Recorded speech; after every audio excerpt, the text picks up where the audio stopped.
Yeah, as Cindy mentioned, I spent my fellowship year with the Community Alliance with Family Farmers, working out of the headquarters in Davis, California at Glide Ranch.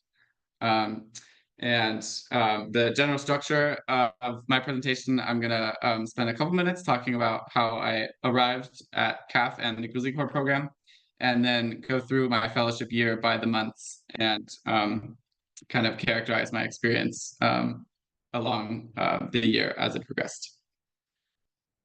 So like Cindy mentioned, I went to UC Santa Cruz, and I have always been interested in nature and the environment, engaging in those spaces, and curious about how people of all backgrounds in California engage with nature and use it or live in it. I've had quite a workaround, circuitous path to GrizzlyCorps. I entered college as a marine biology student, thought I wanted to study neuroscience for a while, and ended up having a much more interdisciplinary course of study than I expected, being interested in critical race theory and history, as well as biology. And between college and GrizzlyCorps, I experimented with several different ways of engaging the outdoors: mountain resort world, sales at REI, and youth education at the Lab School in the Peninsula. I kind of discovered the field of natural resource science and fire ecology through a field research technician job at UC Davis just prior to my fellowship year.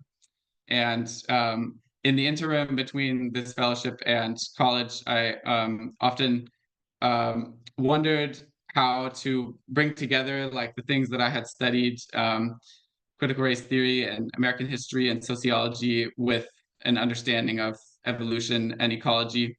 And I feel like I found that in the environmental science and natural resource fields here at GrizzlyCorps. So September, after a wonderful orientation week with all the GrizzlyCorps fellows and onboarding for GrizzlyCorps program, I started at CAFF here at the Davis headquarters. That's a picture of the ranch. Our office is hosted on a horse rescue ranch just outside of Davis. I'm going to have quite a few more pictures in the presentation from this vantage point. And I have a coworker who's also a GrizzlyCorps fellow here at CAFF, Giselle, who is in attendance. And when we got here, one of our onboarding tasks for GrizzlyCorps was to write a summary report of how our service year can best be used to fill capacity gaps in our organization, the gap assessment. What we didn't really think about or realize as we started was that a CAFF onboarding process for all staff members is to conduct one-on-one interviews. This is just for folks to get to know each other.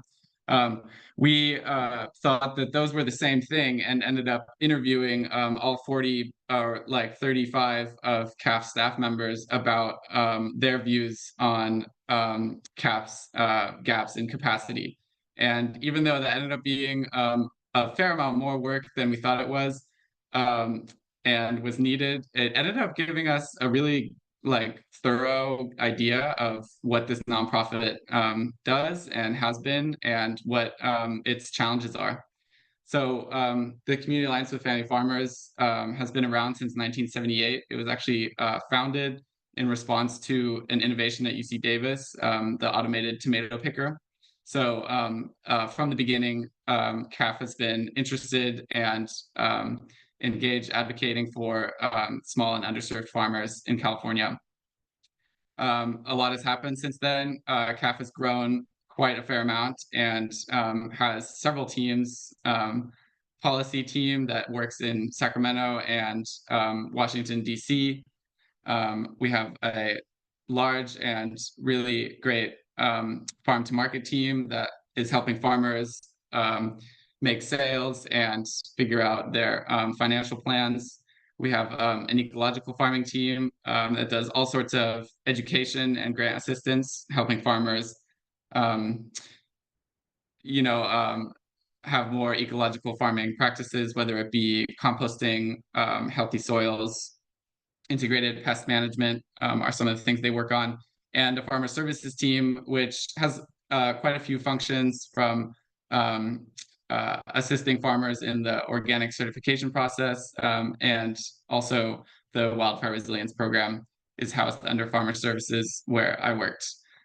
And two things that Giselle and I learned during our first month in at CAFF is that the organization has grown a lot in recent years. And while this is in general a really great thing, we can reach more farmers, organize more events. There's also some growing pains associated with that of nonprofit structural organization and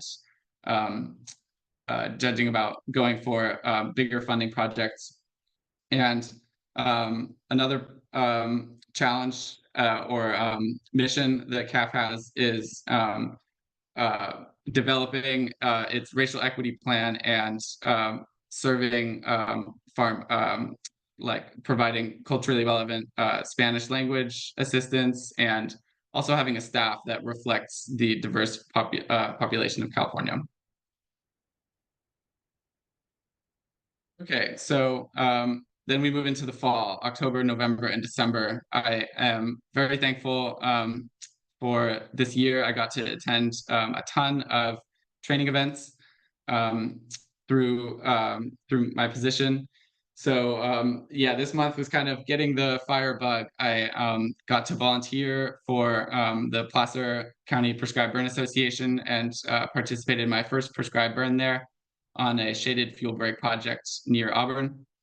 I didn't have any certifications, but the PBA coordinator let me participate as much as I wanted, and I got to watch the fire up close and learned a lot from the people there. I also got later was able to get certifications for working on prescribed burns at the School for Inclement Weather in northwestern Sonoma County, where Fire Forward organized an S-130 field day, which is a prerequisite for working on wildland and prescribed fires with federal agencies. I also got to go to my first conference ever in Monterey, the International Association of Fire Ecology Congress. And this time in the fellowship really opened my eyes to how wide-reaching the wildfire world is, and particularly impactful was a workshop I went to there about discussing the barriers to prescribed firework and how those can be overcome, and that ended up guiding a lot of my work from there on out.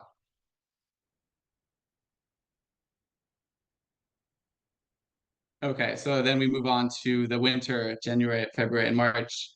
And my supervisor, Amber, and I, we got to work making resources for farmers. We have been participating in a policy working group that is lots of different land managers and people in government thinking about how legislation can be changed to make environmental management practices go more smoothly. One of those is grazing, which is practiced in lots of different ways, but it's particularly challenging in riparian areas, which are ecosystems near creeks. They have like a pretty particular and highly protected codification in a lot of permitting. And our resources always focused on advocating for multi-benefit practices that farmers can use, because this way farmers can be land stewards and maybe incorporate the work that they're already doing for their farms into some more sustainable practices. And another guiding principle of our resource creation is that farmers and ranchers have a lot of knowledge that can be taken advantage of in terms of increasing the amount of wildfire resilience work that's going on.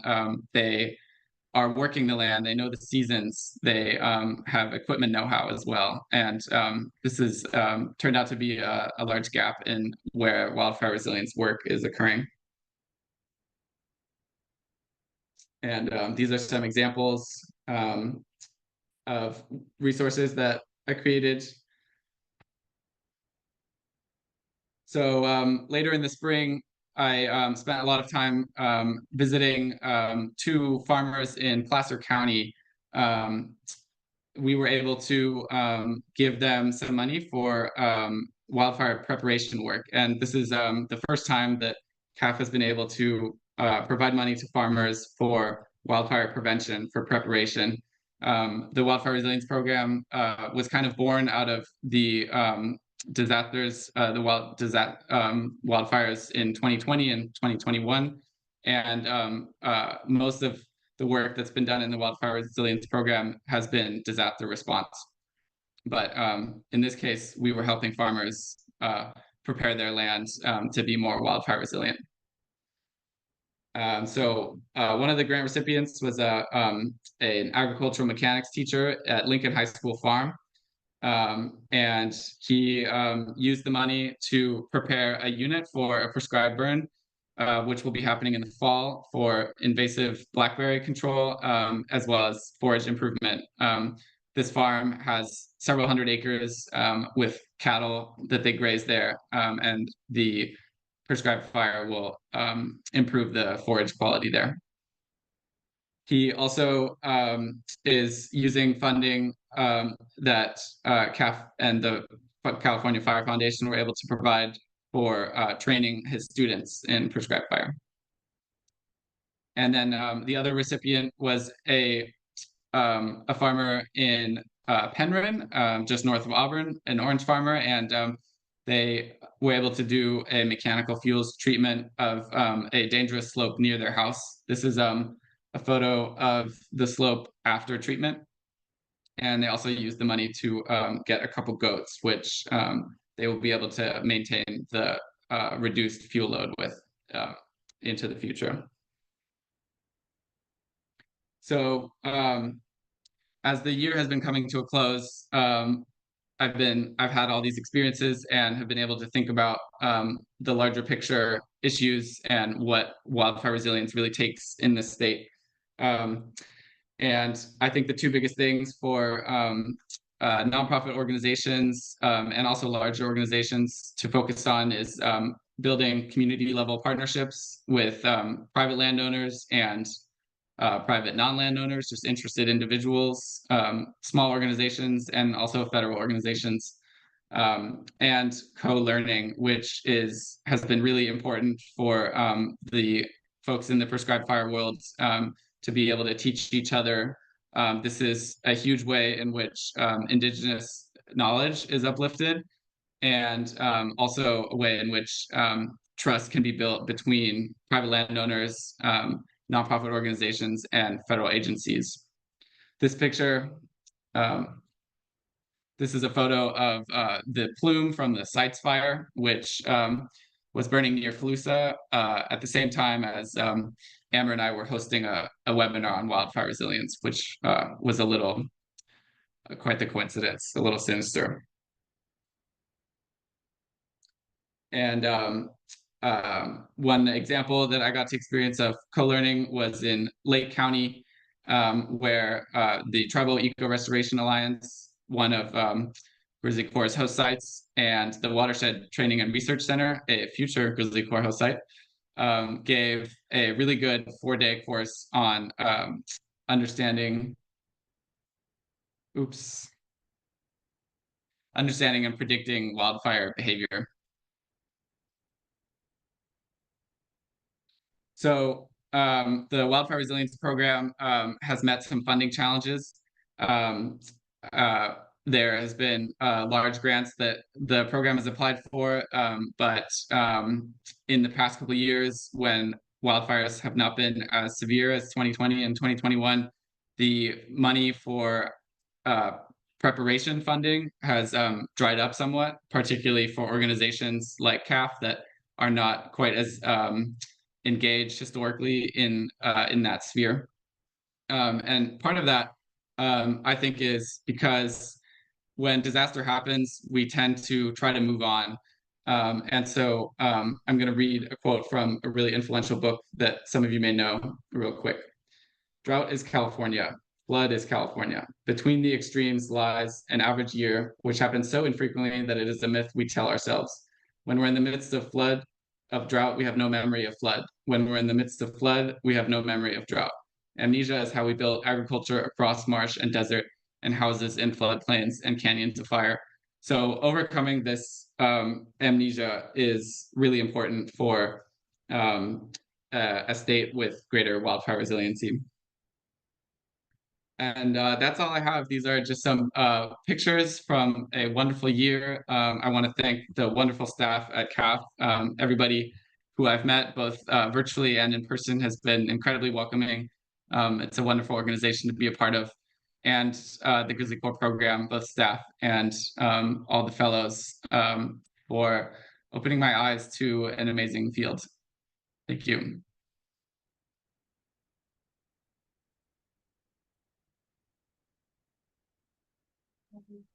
Thank you so much, Josh.